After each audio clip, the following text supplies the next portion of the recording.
akan memaparkan tentang materi biokimia yang telah saya dapatkan dari beberapa pertemuan.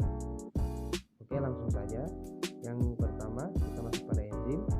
Enzim merupakan katalisator pilihan yang diharapkan dapat mengurangi dampak pencemaran lingkungan dan pemborosan energi. Karena reaksinya tidak membutuhkan energi, bersifat spesifik dan tidak beracun.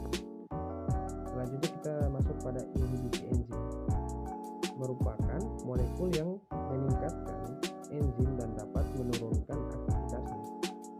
Jenis-jenis inhibitor yaitu yang pertama reversible. Reversible terdiri dari kompetitif, non-kompetitif, dan unkompetitif. Yang kedua irreversible dan allosterik. Selanjutnya kita masuk pada DNA dan RNA. DNA adalah materi yang membentuk kromosom yang menyimpan informasi genetik dalam tubuh makhluk hidup, sedangkan RNA adalah polimer yang tersusun dari sejumlah nukleotida di mana satu nukleotida terdiri dari satu gugus fosfat, satu gugus gula ribosa, dan satu gugus basa nitrogen. Perbedaan RNA dan DNA. Yang pertama, bagian pentosa DNA adalah ribosa, sedangkan pada bagian pentosa DNA adalah disribosa. Bentuk molekul dari DNA adalah helix ganda, sedangkan bentuk molekul RNA berupa rantai tunggal yang berlipat sehingga mirip dengan rantai ganda. RNA mengandung basa adenin, guanin, dan sitosinin seperti DNA. Akan tetapi RNA tidak mengandung timin yang sebagai gantinya. RNA mengandung urasin. DNA berada di dalam kromosom, sedangkan RNA bergantung dari jenis RNA seperti RNA Duna yang terdapat di nukleus, RNA P dan RNA T yang terdapat di sitoplasma, sedangkan RNA R terdapat di ribosom.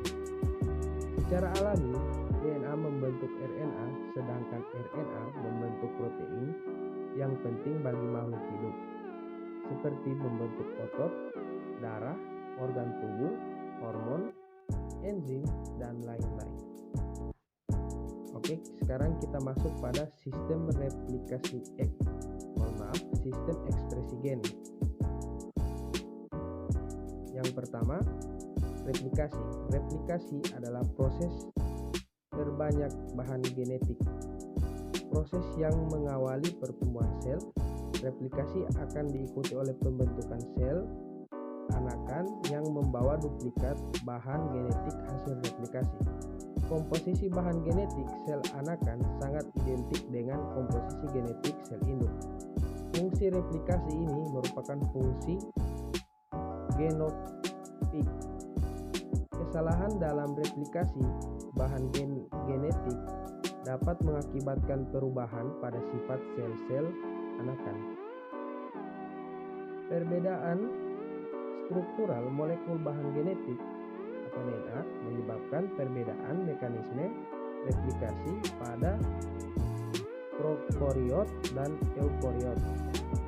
Replikasi pada prokariot dimulai dari satu situs awal replikasi atau ori dan berlangsung kedua arah menuju daerah terminasi replikasi pada eukariot dimulai dari banyak ori bergerak kedua arah.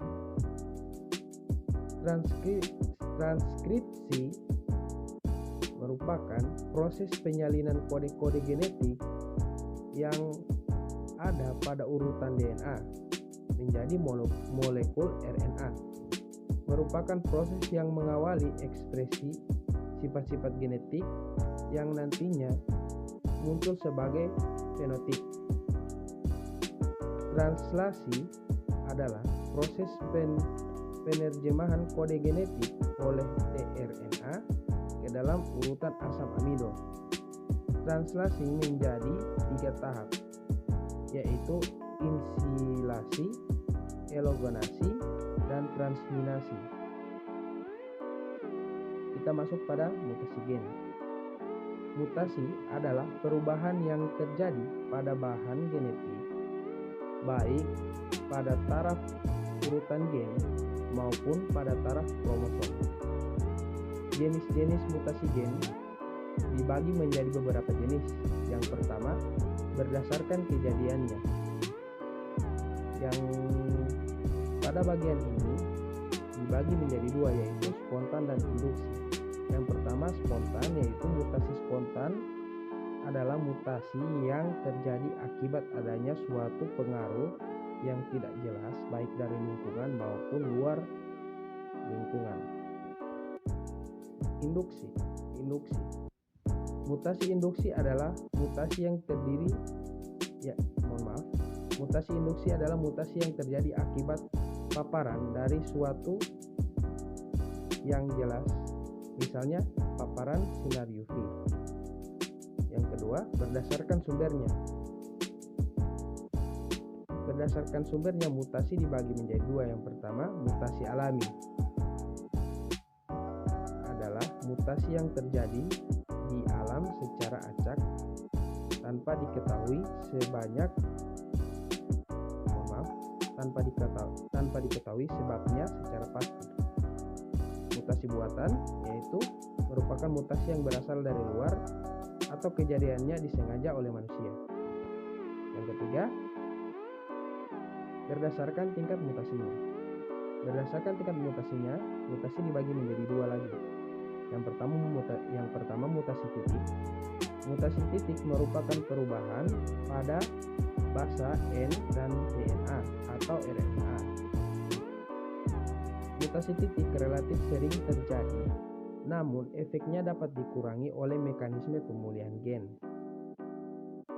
Selanjutnya, mutasi kromosom. Mutasi kromosom adalah perubahan materi genetik yang disebabkan oleh perubahan susunan atau jumlah kromosom. Materi selanjutnya, pengantar metabolisme. Metabolisme dalam bahasa Yunani yaitu perubahan proses kimiawi yang terjadi di dalam tubuh semua makhluk hidup. Proses ini merupakan pertukaran zat ataupun suatu organisme dengan lingkungannya. Metabolisme memiliki 2 arah lintasan metabolik, yaitu katabolisme dan anabolisme.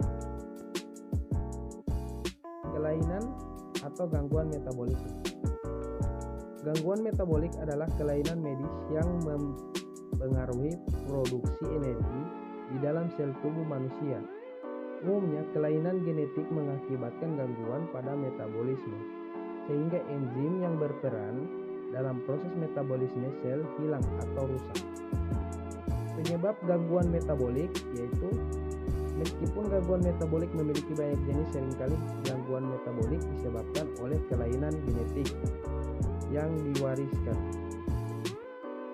Artinya, gangguan ini diturunkan dari orang tua. Umumnya, kelainan genetik menimbulkan hilangnya atau terjadinya kelainan fungsi enzim yang penting. Gejala-gejala metabolik. Gangguan metabolik akan menimbulkan gejala yang berbeda pada tiap pengidapnya. Hal ini tergantung dari jenis gangguan metabolik pengidap alami. Ada beberapa gejala gangguan metabolik seperti: pertama, nyeri pada perut, letih dan lesu, berat badan berkurang, muntah, nafsu makan rendah, tidak normalnya aroma keringat, air liur, urin ataupun napas, keterlambatan perkembangan fisik, kegagalan untuk meningkatkan berat badan atau tubuh, sakit kuning, kejang-kejang, dan koma. Baik, demikian pemaparan dari saya. Bila ada kesalahan kata-kata saya mohon